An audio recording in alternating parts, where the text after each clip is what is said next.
Assalomu alaykum, hurmatli obunachilar. Mana biz sizlarga yonimda turgan texnikani tanishtirib o'tamiz. Bo'lmasa videobozorni boshladik. Xo'p, bu yonimda turgan texnikamiz o'zimizni qo'l mehnatimiz yordamida tayyorlandi. Bu o'sha dalalarga go'ng sepish uchun mo'ljallangan texnika. Hozir yonimda turgan texnikamiz 5 tonna hajmga ega. 5 tonna go'ngni o'ziga ortib yoki haligi har xil dorilar bor, shunaqangi narsalarni ham sepish uchun mo'ljallangan. Bu texnikamiz harakatni traktorni vomidan oladi, ya'ni o'sha orqasidagi prinsipniy qismidagi qishloq xo'jaligidan oladi. Traktor buni aylantirib beradi. Oldida reduktor ichki qismdagi lentalarni aylantirib harakatga keltirsa, orqada jami 3 ta reduktor orqadagi parraklarni aylantirishini ta'minlaydi. Xo'p, hozir bu texnikamiz zavodskiydan farqlarini aytib o'tib ketaman. Zavodskiydan farqlari mana bu orqadagi parraklarni harakatida bo'ladi. Hamda ichki qismidagi zanjirda aylantirish harakatida farqi bo'ladi. Zavodskiyda ko'rgan bo'lsalaring yoki bo'lmasa fermerlar juda yaxshi biladi, harakatni balondan aylanib yurish orqali oladi, ichidagi zanjirdik. Biznikida bo'lsa o'sha vom orqali, ya'ni traktorning kardaniga ulab qo'yiladi, harakatni o'sha vomdan oladi. Buni qulayligi shundaki, mana shu turgan joyida ham sepish imkoniyatini beradi. Videoda oldin aytib qo'yaman, bu videoda stanokda ishlash videolari ham joylab ketiladi davomiga. Ikkinchi qulayligi bo'lsa, zavodskiydan farqi mana bu orqa tomondagi parraklarda. Parraklari biznikida harakati o'sha zanjir orqali, reduktorlar orqali yetib kelsa, zavodskiyda gidromotor bo'ladi. Gidromotor aylantirib, ikkinchisiga bitta kichkinagina remen orqali teskari qilib ulab qo'yiladi. Bizda unday qilinmaydi. Hamma narsa narxiga va sifatiga yarasha bo'ladi. Alohida-alohidadan har bir parrakka reduktor o'rnatilib, zanjirlar orqali harakatlar uzatiladi. Qolgan joylari bir xil.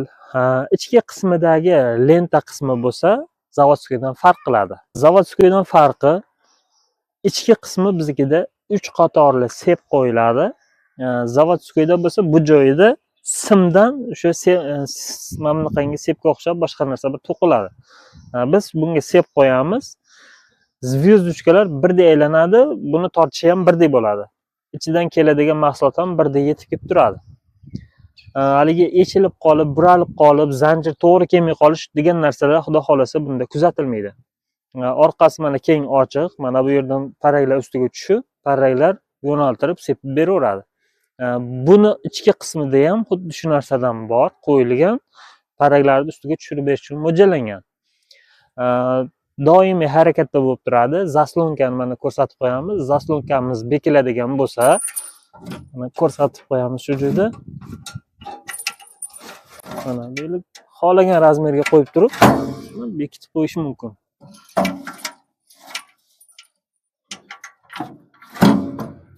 Xohlasa tovuqni go'ngini ham sepaveradi. Asosan tovuq boqadigan fermerlar bizga aloqaga chiqyapti. Tovuqni go'ngini sepadimi? Albatta sepadi. Qulayliklari shundan iborat. Endi buni nega bo'yi baland bo'lib ketgan? Buni bo'yini baland bo'lishiga sabab bizga fermerlar zakazni shunday tarzda bergan. Ya'ni yerdan balandligi 80 santimetrgacha bo'lgan ekinni ichiga kirib turib sepish imkoniyatini bersin. Bizning stanokda eng past qismi 80 santimetr, yuqori qismlari undan yuqori bo'lib ketaveradi. Buni bog'larning ichiga, masalan, shu orqa qismini parraklarni olib tashlab turib, bog'ning ichiga ko'chatlarni tagiga soladigan qilsa ham bo'ladi.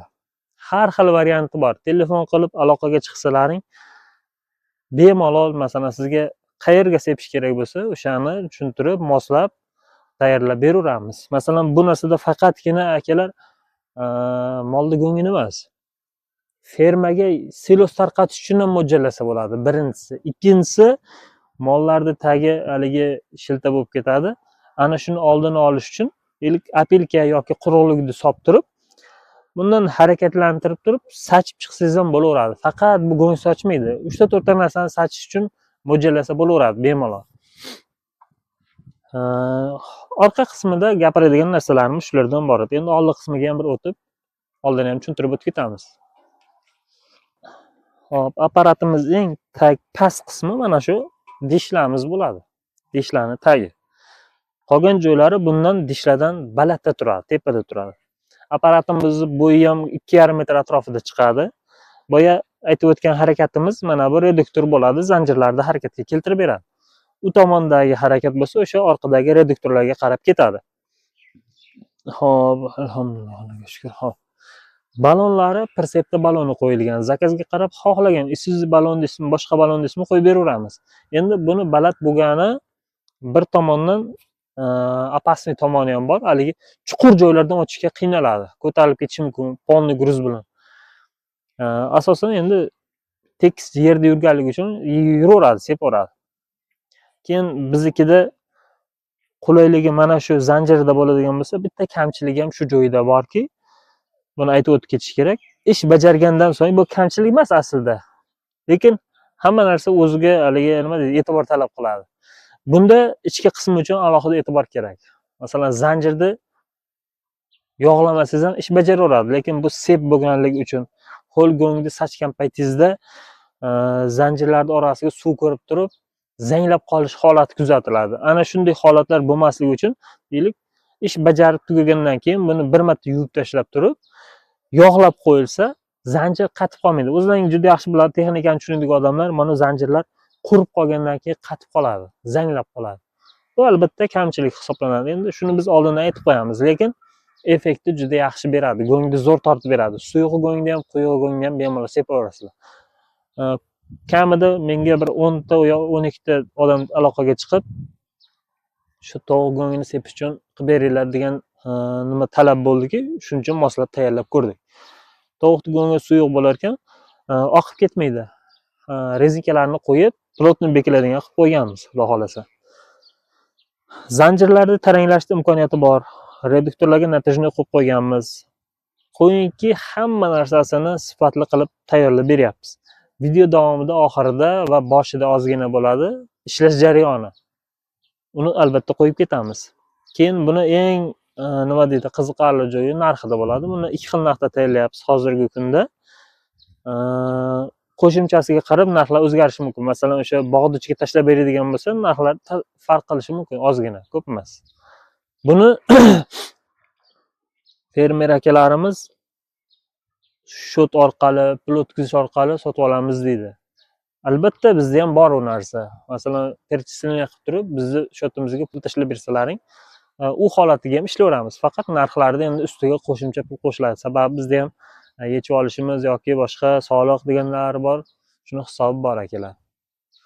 Buni naqd pulga hozirgi kunda mana shu texnikani narxi 45 million so'm, buni bo'yini pasini narxi 40 million so'm.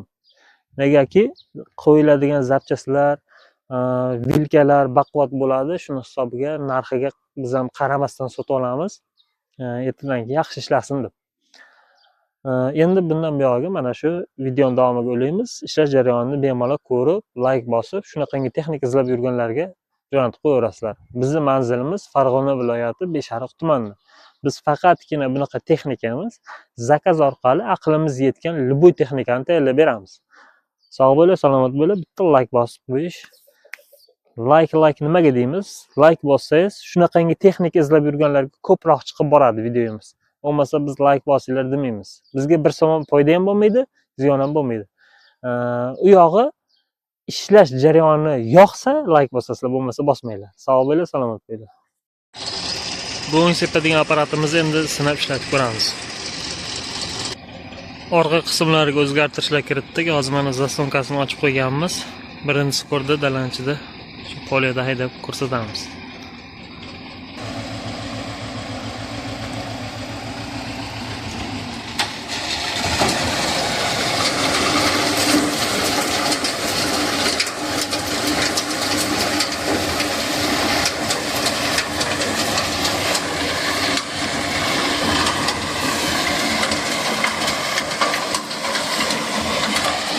Sepish jarayoni.